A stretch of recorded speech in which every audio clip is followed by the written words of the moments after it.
Khairatabad MLA Danam Nagender పై అనర్హత వేటు వేయాలని శాసనసభ స్పీకర్ గడ్డం ప్రసాద్ కుమార్ కు బీఆర్ఎస్ ఎమ్మెల్యేలు ఫిర్యాదు చేశారు. స్పీకర్ కు ఫిర్యాదు చేసిన ఎమ్మెల్యేలలో పాడి కౌశిక్ రెడ్డి, కాలేరు వెంకటేష్, ముఠా గోపాల్, బండారు లక్ష్మారెడ్డితో పాటు పలువురు నాయకులు ఉన్నారు. ఈ సందర్భంగా పాడి కౌశిక్ రెడ్డి మాట్లాడుతూ బీఆర్ఎస్ తరపున గెలిచి కాంగ్రెస్ పార్టీలో చేరిన దానం నాగేందర్ పై చర్యలు తీసుకోవాలని స్పీకర్ను కోరామని తెలిపారు. యాక్షన్ తీసుకుంటామని స్పీకర్ చెప్పినట్లు తెలిపారు. ఒక పార్టీ తరపున గెలిచి మరో పార్టీలో చేరే ఎమ్మెల్యేలను రాళ్లతో కొట్టి చంపాలని మాట్లాడిన సీఎం రేవంత్ రెడ్డి ఇప్పుడు మా పార్టీలో గెలిచిన ఎమ్మెల్యేలను ఎలా తీసుకుంటారు అని కౌశిక్ రెడ్డి ప్రశ్నించారు. నోటికొచ్చినట్లు మాట్లాడడం సరికాదని రేవంత్ పై కౌశిక్ రెడ్డి మండిపడ్డారు. తెలంగాణ తొలి ముఖ్యమంత్రి మా బీఆర్ఎస్ పార్టీ అధ్యక్షుడు గౌరవనీయులు పెద్దలు కేసీఆర్ గారి ఆదేశాల మేరకు ఇవాళ స్పీకర్ కి దానం నాగేందర్ గారిని డిస్క్వాలిఫై చేయాలని ఇవాళ పిటిషన్ ఇవ్వడం జరిగింది. ఇవాళ మా బీఆర్ఎస్ పార్టీలో గెలిచి ఇలా కాంగ్రెస్ పార్టీ కనుగొని చేరినందుకు ఖచ్చితంగా ఇవాళ దానం నాగేందర్ గారిని డిస్క్వాలిఫై చేయాలని ఇవాళ మేము బీఆర్ఎస్ పార్టీ పక్షాన మేము నలుగురం శాసనసభ్యులము ఇవాళ పోయి లక్ష్మారెడ్డి గారు, ముఠగోపాల్ గారు, కాలేరు వెంకటేశ్వర్ గారు మేమందరం పోయి ఇవాళ పిటిషన్ ఇవ్వడం జరిగింది. స్పీకర్ గారు కూడా ఖచ్చితంగా చూసి మేము యాక్షన్ తీసుకుంటామని చెప్పడం జరిగిందని చెప్పి కూడా ఈ సందర్భంగా మీకు తెలియజేస్తా ఉన్నాను. నేను ఒక్కటే అడుగుతా ఉన్నాను,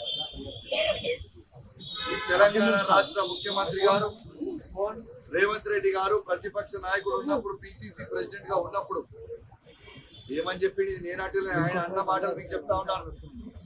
ఒక పార్టీలో గెలిచి ఒక పార్టీలో చేరినోని రాళ్లతో కొట్టి చంపాలను. మరి ఇవాళ ఈ మాట నేనంటలేను, ఇది రేవంత్ రెడ్డి గారు అన్నదే మీకు గుర్తు చేస్తా ఉన్నాను. మరి ఇవాళ రాళ్లతో కొట్టి చంపుతారా? మరి ఇవాళ ఏం చెప్తారు? యావత్ తెలంగాణ ప్రజలకి జవాబు ఏం చెప్తారని చెప్పి నేను అడుగుతా ఉన్నాను. ఇలా నేను ఒక్కటే అడుగుతా ఉన్నా, దీంతో పాటు ఇలా దానం నాగేందర్ గారిని మీరు ఏమన్నారు? పంజగుట్ట బార్కాడ బీడీలు అమ్ముకునేటోని అని అన్నారు. మరి ఆ బీడీలు అమ్ముకునేటోని ఎందుకు కొనుక్కున్నాం అని చెప్పి నేను అడుగుతా ఉన్నాను. మేము ఖచ్చితంగా చెప్తా ఉన్నాం, బీఆర్ఎస్ పార్టీ బీఫామ్ మీద గెలిచి వదిలిపెట్టి పోయిన నాగేందర్ గారిని 101% ఇలా ఎమ్మెల్యేగా డిస్క్వాలిఫై కాబోతా ఉన్నారు. చాలా మంది అక్కడ ఉండొచ్చు, అరే ఇది ఇప్పుడు కాదు, టైం పడుతుంది కదా, ఇది చేయవచ్చు కదా అని. అట్లా లేదు, సుప్రీం కోర్టు జడ్జిమెంట్ ఇచ్చింది. 3 months లోపలనే డిసిషన్ తీసుకోవాలి స్పీకర్ గారు అని సుప్రీం కోర్టు కూడా జడ్జిమెంట్ ఇచ్చిన దాఖలు ఉన్నాయి. ఖచ్చితంగా 3 months లోపలనే దానం నాగేందర్ గారు డిస్క్వాలిఫై కాబోతా ఉన్నారని చెప్పి ఈ సందర్భంగా తెలియజేస్తా ఉన్నారు.